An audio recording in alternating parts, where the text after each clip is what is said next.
আল্লাহ যেরকম আছে চিরসত্য, রাহমাতুল লিল আলামিন যেরকম আছে চিরসত্য, বর্তমানে জান্নাত জাহান্নাম যে বর্তমানে আছে এইটাও চিরসত্য। আল্লাহ বিচার করে না যে ওই যে শিষ্ণু হাবিল কাবিল যে ওনারা দুই ভাই এক বাইরে মেরে ফেলাইলো, কাবিল হাবিল রে মেরে ফেলাইলো না, উনি যে শুইছে ঘুমাইছে আজ পর্যন্ত তো কিয়ামত হয় নাই হইছে। আর ঠাস করে মনে করেন যে কথার কথা যে এই মুহূর্তে যদি কিয়ামত যা মাত্র আমরা মরলাম, নবীর বন্যার সময় যারা মরছে এরা যে হুইছে এরা তার শুনতে উঠে নেই হওয়াতে, আর আমি টাটকা মরলাম। হ্যাঁ যদি ধরে আল্লাহর জিগায়, আল্লাহ গো আমি কি দোষ করছি, এত কাল আমরা হুয়ায় রাখলাম। ওরা BMW তে চললো, অ্যান্ড্রয়েড মোবাইল ব্যবহার করলো, সব ব্যবহার করলো, কত কিছু ওরা দেখলো, আমাকে এই সুযোগই দিলা না। উত্তর আছে, আল্লাহ এই বিচার কখনো করে না। ছোট বড় উসাইনি আল্লাহ এই যে বৈষম্য, এটা এই দূরত্ব আল্লাহর কাছে না। প্রতিটা ব্যক্তির কিয়ামত, মৃত্যুটাই হলো তার কিয়ামত, প্রতিটা মানুষের মৃত্যু হলো তার কিয়ামত। আর ওই কিয়ামতেই তার সব ক্লোজ, হিসাব কিতাব, জান্নাত জাহান্নাম, পুলসেরাত, সমস্ত কিছুর হিসাব ওইখানে। এর জন্য ওই কিয়ামতের সাথে সাথে সে আবার কবরে দুইকে হাসরে উঠব, নতুন দেহ পাবি, এই যে গুরবাল হাসরে। আল্লাহ যেরকম কর্ম করছো সেরকম কবর ভাবি, এই দেহটাই কবর। কবরটা একটু সাইড দিক, কবরের কি অবস্থা। এই দেহ কবরের ভিতরে প্রাণ থাকে, মাটির কবরের ভিতরে কখনো যাবে না। দেহ কবরের ভিতরে প্রাণ থাকে, মাটির কবরের ভিতরে প্রাণ থাকে না, লাশ থাকে। মাটির কবরের ভিতরে যাইব এই সেটেল বডি আর ফিজিক্যাল বডি। মাটির কবরের ভিতরে ফিজিক্যাল বডি যাবে, হাত যাবে, নাক যাবে, কান যাবে, মুখ যাইব, জিহ্বা যাইব, নারী ভুঁড়ি, অঙ্গ প্রত্যঙ্গ সব যাইব মাটির গর্ত, মাটির কবরে। কিন্তু ওই মাটির গর্তের ভিতরে দৃষ্টি যাবে না, শ্রবণ যাবে না, ঘ্রাণ যাবে না, জবান যাবে না, অনুভূতি যাবে না। তাহলে ওই জিনিসটা, দৃষ্টি কোন কবরে থাকে? এই কবরে, এই দেহ কবরে। শ্রবণ কোন কবরে থাকে? এই দেহ কবরে। জবান কোন কবরে থাকে? এই দেহ কবরে। ঘ্রাণ কোন কবরে থাকে? এই দেহ কবরে। গন্ধ ঘ্রাণ দুটোটাই থাকে দেহ কবরে। অনুভূতি, এই ফিল, এটা ওই দেহ কবরে থাকে, মাটির কবরে না। এই জন্য মাটির কবরে জীব লাশ, প্রাণ না। আর এই দেহ কবরে আইব প্রাণ, এই দেহ কবরে আসবে প্রাণ। এই প্রাণ যে কবরে থাকে ওই কবরে আযাব হয়, আর প্রাণ যে কবরে থাকে না ওই কবরে কোনো আযাব নাই। মেজাজিতে আনুষ্ঠানিকতা মাইনা নেওয়া লাগে, খালি সাফাই গাল দিছে আরে মরা, আরে কাটলে কি ভাললে কি, বুলডোজার চালাই দিলে কি মরার উপরে মরায় মাতে পোস্টমর্টেমের মধ্যে। আরে গোসল যে করা পর ফুইলা হালায়, এলাকার মাইসে দেখে কিছু কয় না, কে রে মরা লাশ, লাশের কাপড় খুললেই কোনোদিন লাশ শিখার দেয় না, শরম পায় না। কিন্তু প্রাণের কাপড় খুল, যে লাশের মধ্যে প্রাণ আছে, একটা অসুস্থ মানুষের লুঙ্গি টান দাও, দেখো ওই মানুষটাও একটা সিলেন দিবে। এর জন্য কবর কোনটা? হাকিকি দেহ কবর। আর এই কবরের পূজা সবাই করতেছে, এই জগৎ কবর পূজায় ব্যস্ত। সেই কবরটা কোন কবর? দেহ কবর, মেজাজি কবর, রক্ত মাংসের গড়া যে কবরে নফস থাকে, প্রাণ থাকে, সেই কবরের পূজা প্রতিটা মানুষ করতেছে। মাটির কবরের পূজা কেউ করে না, মাটির কবরের পূজা হয় না, লাশের কবরের পূজা হয় না, লাশের কবরের পূজা করে না কেউ, লাশের কবরের পূজা কেউ করে না। এই জগতে প্রতিটা মানুষ তার এই দেহ কবরের পূজা, যেই কবরের মধ্যে মানুষ থাকে, প্রাণ থাকে, নফস থাকে, সেই কবরের পূজা করতেছে। এই জন্য জিন্দা দেহের সেবা যত্ন সবাই করে না? জিন্দা দেহ যতক্ষণ এই দেহ কবরে প্রাণ থাকে, এই কবরটারে লইয়া ইউরোপেও যায় চিকিৎসার লেগে, সিঙ্গাপুরেও যায়, মাদ্রাজে যায়, যায় না? আর যখন নাকি এই দেহ কবর থেকে প্রাণ সইরা যায়, তখন আর এই মরা এই প্রাণবিহীন যে দেহ কবর, এটার লেগে মাদ্রাজ যায় না, গুরুস্থানে যায়, গাড়ার গুড়ে যায়, গাড়ার গুড়ে, গাড়ার মধ্যে ডাকবো মাটি দিয়া, কি রে নয় বন্ধ ছুটবো, 24 ঘন্টা 48 ঘন্টা গেলে বন্ধ ছুটবো, ফুলবো, ফোলা শুরু হইব, পচা শুরু হইব 3 দিন গেলে, তাড়াতাড়ি ডাক। এর জন্য মাটির কবরে আযাব নাই,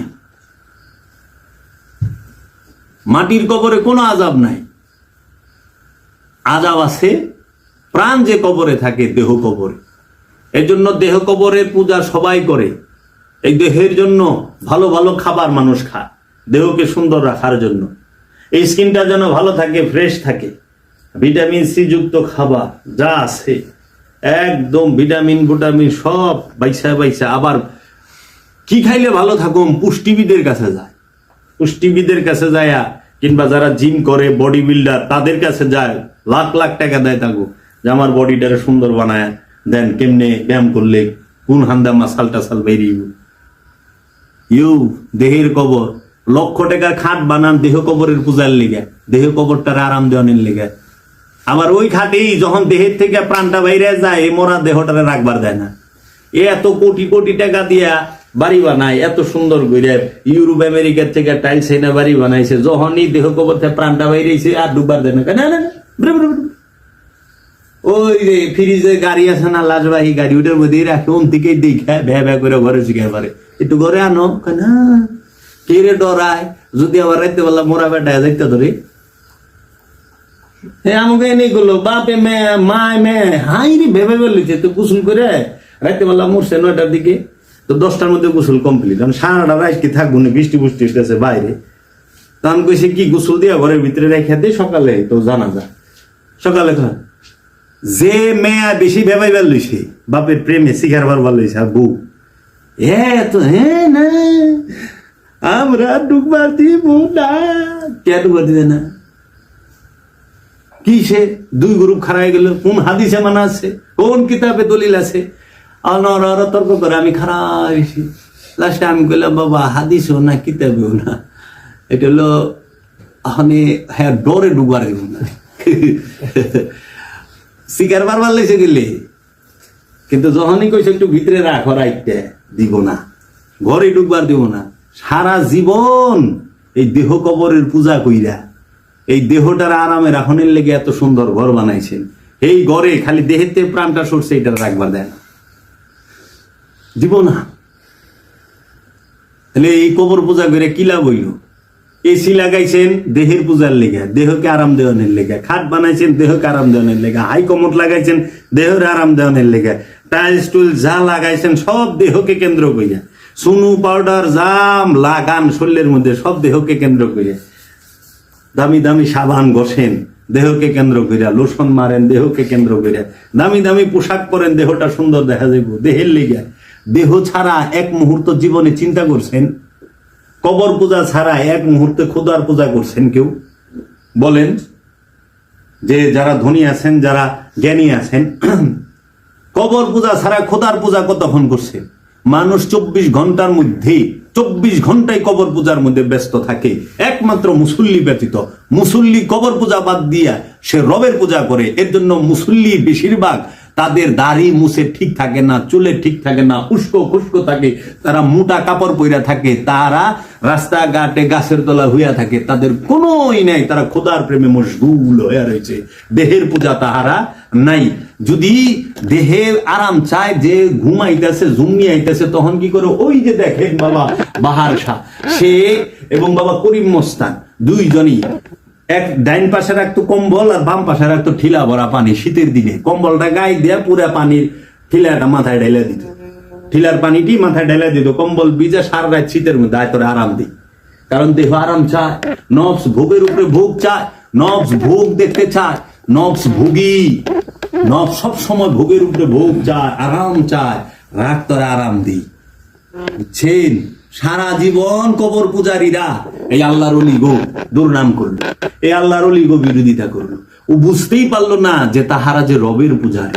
রবের পূজারী যে সে দুনিয়ার দিকে নজর দিতে পারে না, রবের পূজারী যে সে দেহের দিকে নজর দিতে পারে না। তাগর দেহ এত কসকসা থাকে না, বেশি। আবার অনেকে থাকে তারা এইভাবে চলে না, তাহারা দুনিয়ার মধ্যে বাস করে না, পৃথিবীতে বাস করে। তারা সম্পদের গোলামি করে না, কিন্তু সম্পদ তাদের গোলামি করে। ওলি আল্লাহদের গোলামি করে সম্পদে, আর মানুষ সম্পদের গোলামি করে। এর জন্য বাবা পৃথিবীতে এই যে মৌলবী কয় না কবর পূজারি মাজার পূজারি, এই মৌলবী হলো সবচেয়ে বড় কবর পূজারি। চায় দেখেন ওর কোনাহানে একটা দাড়ি দুড়ি মুজ বড় নাই, এমন সুন্দর করে সচ্চা চচ্চা আতর উতর মাইরে পাগড়ি টাগড়ি লাগায়া কোট টুট লাগায় চোখে সুরমা দিয়ে এমন সংসাইজা রয়েছে। এত সাজে না আল্লাহরে স্মরণ করে সময় পান কই? সাজায় যে টাইম ব্যয় করছেন এই টাইমে খুদারে স্মরণ করার ভুলে গেছেন তো, সময় লাগছে না। এর লেগা অলি আল্লাহ গজি গায়, সুফি গজি গাইতো যে আপনারা এত মোটা মোটা কাপড় পরেন কে?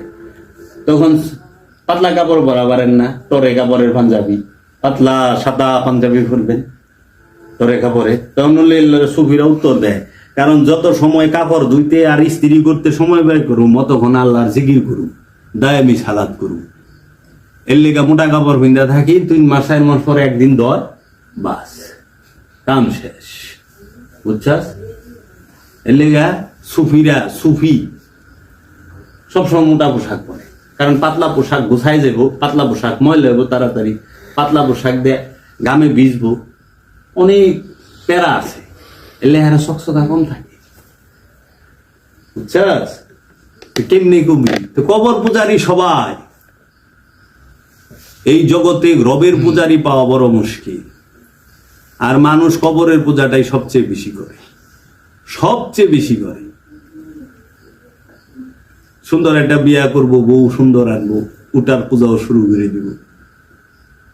পূজা কি খেলে আগরবাতি আর ধূপ ঘুরাই লয় রে? পূজা তো হৃদয়ের বিষয়, এটা খাস বাংলা, পূজার বাংলা। যদি এটারে আরবিতে বলে ইবাদত, দাসত্ব, তাই না বাবা? তো কাজেই আমরা কে কি করি? আমরা পূজায় ব্যস্ত, দেহ ওই কবর পূজায় সবাই। মাজার আর কবর কখনোই এক বিষয় না, ঠিক আছে? আর কবরের আযাব সেটা কখনোই মাটির গর্তে না, দেহ কবর। পাইলস মাটির গর্তে হয় না, দেহের মধ্যে না, দেহ কবরে। দেহ কবরে আলসার গ্যাস্ট্রিক মাটির কবরে না দেহ কবরে? দেহ কবরে। আলসার গ্যাস্ট্রিক কে রে? নফসটারে জ্বালাইব দেখা, নফসটাকে শাস্তি দিব দেখা দেহ কবরে কি থাকে? এই রোগগুলা থাকে। কারণ এই রোগের মাধ্যমে, এই দেহের মাধ্যমে নফসকে স্বাদ পাওয়া ছাইরা দেয়। জাহান্নামে জ্বলে নফস, কিন্তু ওই যন্ত্রণাটা দেয় দেহ কবরের মাধ্যমে। এই জন্য ওই যে ওইটার উল্টা করে কয় আর কি, যে মাটির কবরে আযাব হচ্ছে। আল্লাহর হাবিব যে কবর আযাব হইতেছে ওইটা দেখা, ওইটা দেহ কবরের কথা কইছে, মাটির গর্তের কথা কয় নাই, বুঝছা? ইহুদির কবর মাটির গর্ত, আবার ইহুদিরই গিয়েছে আর খ্রিস্টানেরই গিয়েছে আর হিন্দুরই গিয়েছে। দেহ কবরের মধ্যে ইহুদি নিশানি থাকে, দেহ কবরের মধ্যে খ্রিস্টানের নিশানি থাকে, দেহ কবরে হিন্দুর নিশানি থাকে, দেহ কবরে আবু জেহেলের নিশানি থাকে, ফেরাউনের নিশানি থাকে, নমরুদের নিশানি থাকে, দেহ কবরে আমানুর নিশানি থাকে, দেহ কবরে মুমিনের নিশানি থাকে, যেটা মুমিনের কবর। দেহ কবরে নবী রাসূলদের নিশানি থাকে। এই দেহটাকে সংরক্ষণ করে রাখে, হেফাজত করে রাখে আল্লাহ নবী রাসূলদের ওলিদের।